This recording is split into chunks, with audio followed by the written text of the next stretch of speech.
আসসালামু আলাইকুম সবাইকে। আশা করি অনেক বেশি ভালো আছো এবং পড়ালেখার মধ্যেই আছো। তো এই ভিডিওটা মূলত এইচএসসি 26 ব্যাচের জন্য বানানো। তো তোমাদের কিন্তু প্র্যাকটিক্যাল এক্সাম শেষেই কিন্তু তোমাদের মেইনলি অ্যাডমিশন ফেজ শুরু হয়ে যাবে। অলরেডি দেখবো অনেকেই অ্যাডমিশনের জন্য পড়ালেখা শুরু করে দিছো। তো এই সময় আসলে আমরা একটা দোটানায় থাকি, ঠিক আছে, যে আমি কার ক্লাস ফলো করবো, এসএসসি ক্লাস ফলো করবো নাকি উদ্ভাসের ক্লাস ফলো করবো, কিংবা আমি কোন কোচিংয়ে ভর্তি হবো, কোন কোচিংয়ে ভর্তি হওয়াটা আমার জন্য ভালো হবে। তো এরকম কোশ্চেন অনেকের মাঝেই দেখা যায়। তো আজকের ভিডিওটা মূলত আমাদের সেই সকল কোশ্চেনের উত্তর নিয়ে। তো চলো শুরু করা যাক। তো আমি যদি প্রথমেই বলি যে ক্লাস কার ভালো, উদ্ভাসের ক্লাস ভালো নাকি এসিসি ক্লাস ভালো। তাহলে আমার ক্ষেত্রে বলি, আমি প্রথমে উদ্ভাসে 1 মাসের মতো উদ্ভাসে ক্লাস করছিলাম এবং ঢাকায় ফার্মগেট ব্রাঞ্চে ক্লাস করছিলাম, ঠিক আছে। তো ওখানে ক্লাস করার পরে মানে তুখোর ব্যাচে যাওয়ার আগ পর্যন্ত দেখতেছিলাম যে ক্লাস অ্যাজ ইউজুয়াল হচ্ছে। আমার কাছে মনে হচ্ছিল যে এই ক্লাসগুলো আমি যদি রংপুরে যাই, রংপুরের উদ্ভাসের ব্রাঞ্চে সেম ক্লাস হবে, ঠিক আছে। আর আমার কিন্তু এসিএস এর কোর্স কেনা ছিল, বাট আমি দেখতে পাচ্ছিলাম যে উদ্ভাসে যদি আমি ক্লাস করি প্রায় 2, 3 বা 4 ঘন্টার মতো ক্লাস হয়। এই ক্লাসটা করার পর আসলে আমি এসিএস ক্লাস করার সময় পাচ্ছিলাম না, কারণ নিজেকে আলটিমেটলি পড়া লাগে, ঠিক আছে। আর যদি উদ্ভাসে ধরো 3, 3.5 ঘন্টা 4 ঘন্টা ক্লাস করার পরে দেখবা যে আসলে অন্য কোনো ক্লাস দেখা এনজিও থাকে না, ঠিক আছে। বাট এর মাঝেও দেখবা অনেকে দেখবা যে উদ্ভাসও করতেছে, আবার এসিএসও করতেছে, অফলাইন উদ্ভাসে ক্লাস করতেছে, আবার অনলাইনে এসিএসে ক্লাস করতেছে। এরকমও তুমি অনেককে হয়তো বা দেখবা। তারপর যখন দুপুর বাসে ক্লাস করা শুরু করলাম, তখন দেখলাম যে আসলে এখনো ক্লাসের ডিউরেশনটা আসলে আরও বেড়ে গেছে। ধরো 5-6 ঘন্টা করে ক্লাস হতো, বা ধরো অ্যাটলিস্ট 4 ঘন্টা তো একদম কমন ছিল, ঠিক আছে, 4 ঘন্টা প্লাস ক্লাস হতো। আর সেক্ষেত্রেও দেখা যাচ্ছিল যে মানে আমার ধরো যে কোনো চ্যাপ্টারে যে সমস্যা ছিল, ধরো আগে কোনো পড়া হয়নি এরকম কিছু একটা, তো ওটা দেখা যাচ্ছিল যে উদ্ভাসে মানে দেখাচ্ছিল না। মেনলি ধরে নিচ্ছিল তুমি বেশ ভালোভাবে পড়ে আসছো, তোমার কোনো বেসিকে কোনো সমস্যা নেই, এরপর থেকে তোমাকে পড়ানো শুরু করতেছে। তো এক্ষেত্রে যারা ধরো যে তো অনেক সমস্যা নিয়ে বা অনেক গ্যাপ রেখে তুমি এইচএসসি পার করছো, তাদের ক্ষেত্রে দেখা যায় উদ্ভাসের এই অফলাইন ক্লাসগুলো আসলে একটু সমস্যা হয়ে যায়। বিষয়টা এমন হয়ে দাঁড়ায় যে ধরো কেউ একজন অনেক গ্যাপ রেখে আসছে, ও এমনিতেই ক্লাসের নর্মাল জিনিসই বুঝতেছে না, আবার এই সময় ধরো তুখোর ব্যাচে যদি কেউ যায়, তো দেখা যায় যে তুখোর ব্যাচের ক্ষেত্রে দেখা যায় অনেক ভালো স্টুডেন্ট থাকে। তো ওখানে গিয়ে দেখা যায় যে স্যার কোনো কোশ্চেন করতেছে, ভাই কোনো কোশ্চেন করতেছে, সেই কোশ্চেনটা শেষ হওয়ার আগে একজন অ্যান্সার দিয়ে ফেলতেছে, তুমি তাহলে কোশ্চেন এখন বুঝতেই পারোনি। তো এইসব ক্ষেত্রে হয় কি, অনেকে দেখা যায় ডিপ্রেসড হয়ে যায়। দেখ, সেটা আলাদা বিষয়, আমরা সে নিয়ে কথা এখন না বলি। তো এখন দেখো, আমি যদি ক্লাসের কথা বলি, তাহলে উদ্ভাসের ক্ষেত্রে ধরে নেবে যে তোমার বেসিক খুব ভালো আছে, এখন তোমাকে জাস্ট অ্যাডমিশন রিলেটেড পড়ালেখা করানো হবে। ধরো যে তোমার নতুন করে আর কি বলবো, যে আগে যেগুলো পড়ে আসছো ওগুলোই জাস্ট এখন তুমি অ্যাডভান্স কিছু প্রবলেম সলভ করানো হবে। আর উদ্ভাসের অফলাইন ক্লাসে মেইনলি এটাই করা হয়, যে অ্যাডভান্স অনেক প্রবলেম সলভ করা হয়। আর যদি তুখোর ব্যাচের ক্লাস হয়, তাহলে দেখা আরও বেশি অ্যাডভান্স কোশ্চেন সলভ করা হয়। এমন কোশ্চেন অনেকগুলো করে যেগুলো তাহলে কখনো বইটা আসার সম্ভাবনা নেই, বাট ডিফিকাল্টি লেভেল অনেক হাই, ঠিক আছে। আর আমাদের এসিএসের ক্ষেত্রে আসি, তাহলে এসিএসের ধরো যে তোমার অনলাইনের ক্লাস। তো দেখো যে উদ্ভাসে মেইনলি একটা চ্যাপ্টার জন্য দিনের সাথে একটা ক্লাসই হয়, বড় চ্যাপ্টার জন্য হাইস্ট 2টা ক্লাস নেয়। আর উদ্ভাসের যেটা একটা ক্লাস, সেটা অফলাইনে একটা ক্লাস, ওটা কিন্তু উদ্ভাসে অনলাইনেও আছে, অফলাইনের সাথে মিল রেখে অনলাইনে পড়ানো হয়। তো অনলাইনের ক্ষেত্রে দেখা যায় ওই একটা ক্লাসকে 2টা ক্লাসে নেয় ওরা, ঠিক আছে। তো উদ্ভাসের অনলাইনের ক্ষেত্রে তোমার সেম জিনিস, যে তোমার বেসিক ক্লিয়ার আছে এটা ধরে নিয়ে তোমাকে ম্যাথ করানো হবে। তোমার না এইচএসসির কোনো পড়ালেখা বা ধরো যে একটা টপিক বা একটা থিওরি তোমাকে আবার নতুন করে বোঝাবে, এরকম কোনো কিছু আসলে হয় না, ঠিক আছে।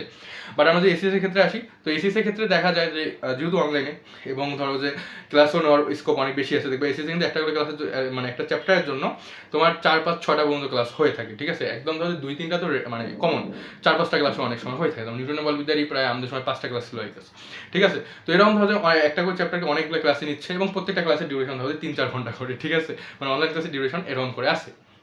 তো এক্ষেত্রে কি হয়, যে ওখানে তোমার মেইনলি তোমাদের কোনো বেসিকের সমস্যা থেকে সেটা সব দেখা যায়। ধরো একটা নতুন একটা থিওরি ছিল তোমার এইচএসসিতে, তুমি ভালো করে দেখে আসনি, তো তুমি দেখবা যে এইচএসসি ক্লাসে ওই থিওরিটা তোমাকে আবার নতুন করে বুঝাই দিয়ে তারপরে ম্যাথ করা শুরু করা হচ্ছে, ঠিক আছে।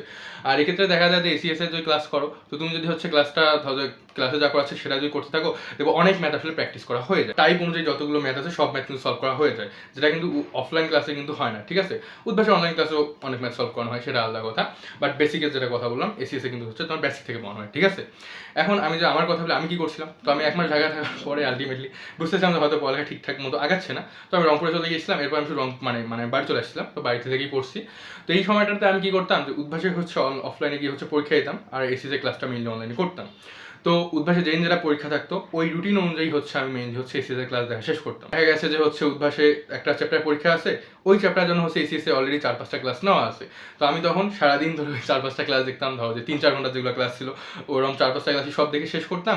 এরপরে কনসেপ্ট বুক, কোশ্চেন ব্যাংক এগুলো পড়ে মেইনলি পরীক্ষা দিতাম। এখন দেখো, তোমার যদি মনে হয় যে তোমার বেসিক খুব ভালোভাবে ক্লিয়ার আছে, তোমার যখন প্র্যাকটিস করলেই হবে, তো তুমি অবশ্যই উদ্ভাসে ক্লাস করবে, ঠিক আছে। এক্ষেত্রে তুমি উদ্ভাসে ক্লাস করতে পারো আনডাউটেডলি, কোনো সন্দেহ নেই এখানে। তুমি উদ্ভাসে ক্লাস করে ফেলো, অফলাইনে যদি করতে মন না চায় অনলাইনে করে ফেলো, অনলাইন কিন্তু অনেক করানো হয়, ঠিক আছে? আর যদি তোমার মনে হয় যে তোমার না এইচএসসিতে অনেক গ্যাপ পড়ে গেছে, তাহলে কিন্তু তুমি এসএসসি করতে পারো। ধরো যে গ্যাপ পড়ে গেছে বলতে বলছি যে তুমি একটা কিছু পড়ে আসনি, কিংবা এমন যে তোমার ওই জিনিসটা আরেকবার বুঝাইলে ভালো হতো, এরকম পরিস্থিতি থাকে, তাহলে তুমি এসএসসি ক্লাস করতে পারো, ঠিক আছে? It's up to you. তোমার এখন নিজের অবস্থা থেকে তোমার মেনলি ডিসিশন না লাগবে তুমি কার ক্লাসটা করবো। হ্যাঁ, তোমার যদি মনে হয় সব পড়া আছে উদ্ভাস, আর যদি মনে হয় কিছু পড়া দরকার আরও এক্সট্রা, ঠিক আছে, মানে এক্সট্রা না, মেনলি হচ্ছে কমন জিনিস যেগুলো তুমি পড়ে আসনি, এরকম কিছু গ্যাপ থেকে গেছে, তুমি এসএসসি ক্লাস করতে পারো। আমি মেনলি এসএসসি ক্লাস করতাম এই কারণে যে আমি রংপুরে চলে আসছিলাম, তো আমার কাছে আসলে তখন অফলাইন ক্লাস উদ্ভাসের মানে একদিনও জার্নি করতে, তো আমার কাছে মনে হচ্ছিল যে আমি তো এসএসসি ক্লাস করে অনেক ম্যাথ প্র্যাকটিস করা হয়ে যাচ্ছে, তো আমি মেইনলি হচ্ছে জন্য এসএসসি ক্লাস ফলো করতাম, ঠিক আছে? তো তুমি এখন দেখো তোমার কোনটা করলে ভালো হয়। আর এখানে আমি একটা কথা বলবো, ধরো যে আমার এখন যেটা মনে হয় যে আমার আসলে অত বড় বড় লং ডিউরেশনের ক্লাস না দেখলেও হতো, মেনলি আমি যদি করতাম, ধরো যে মানে তুমিও যেটা করতে পারো চাইলে, যে তোমাদের স্লাইড আছে, তুমি স্লাইডটা হচ্ছে দেখতেছো সব কিন্তু কমন ম্যাথই থাকে, ঠিক আছে? এই স্লাইডগুলোর মধ্যে যে ম্যাথটা দেখবা যে তোমার একটু কঠিন বা তুমি বুঝতেছো না, ওই ম্যাথটা তোমার ক্লাস থেকে তুমি দেখে নিলা, উদ্ভাসের ক্লাস দেখো আর এসএসসি অনলাইন ক্লাস দেখো, যে কোনো একটা তুমি এইভাবে করবা। তো এই ক্ষেত্রে হবে কি, ধরো তুমি এসএসসি ক্লাস শেষ করলা এইভাবে, তুমি কিন্তু উদ্ভাসের অনলাইন ক্লাসও কিন্তু শেষ করতে পারবা। জাস্ট যেটাতে কঠিন টপিক বা যেটাতে একটা আনকমন জিনিস পড়াইছে, তুমি জাস্ট ওই জায়গায় ক্লাস দেখবা, তাহলে দেখবা আসলে অনেক সময় বেঁচে যায় এবং তুমি তোমার পড়ারও অনেক বেশি সময় পাবা, ঠিক আছে? তো যাই হোক, তোমাদের ইঞ্জিনিয়ারিং অ্যাডমিশন কিংবা ভার্সিটি অ্যাডমিশন নিয়ে যে কোনো কোশ্চেন থাকলে এই ভিডিওর কমেন্ট বক্সে জানিয়ে দিতে পারো, এবং নেক্সট কোন ভিডিও যে ভালো হয় সেটাও কমেন্ট বক্সে জানিয়ে দিতে পারো। আমরা আজকে থেকেই মেনলি চেষ্টা করবো হচ্ছে রেগুলার ভিডিও নিয়ে আসার, যেমনটা আমি 25 মাসের সময় করছিলাম। হ্যাঁ, তো এখন যদি কনক্লুশনে আসি তুমি কার ক্লাস করবা, তো তুমি অলরেডি বুঝে গেছো তোমার কার ক্লাস করা উচিত, ঠিক আছে? তুমি এখন যেটা তোমার ভালো লাগে আর কি, তুমি সেটা করে ফেলতে পারো। আর হ্যাঁ, আমরা রেগুলার আরও অনেক ধরনের ভিডিও নিয়ে আসবো তোমাদের, ধরো যে ডেইলি, উইকলি, তারপরে রিভিশন টেস্ট, তারপরে ধরো যে মাস্টার কোশ্চেন ব্যাংক কীভাবে পড়বা, আরও যেগুলো আছে তুখোর ব্যাচ, এই সব কিছু নিয়ে আমাদের পর্যায়ক্রমে ভিডিও আসবে। সেই ভিডিও যদি দেখতে চাও তাহলে অবশ্যই চ্যানেলটা সাবস্ক্রাইব করে ফেলিও। তো যাই হোক, খুব শীঘ্রই দেখা হবে নতুন কোনো ভিডিওতে নতুন কোনো টপিক নিয়ে। সেই বন্ধু ভালো থাকো, সুস্থ থাকো, আর পড়ালেখার মধ্যেই থাকো। আল্লাহ হাফেজ সবাইকে, আসসালামু আলাইকুম।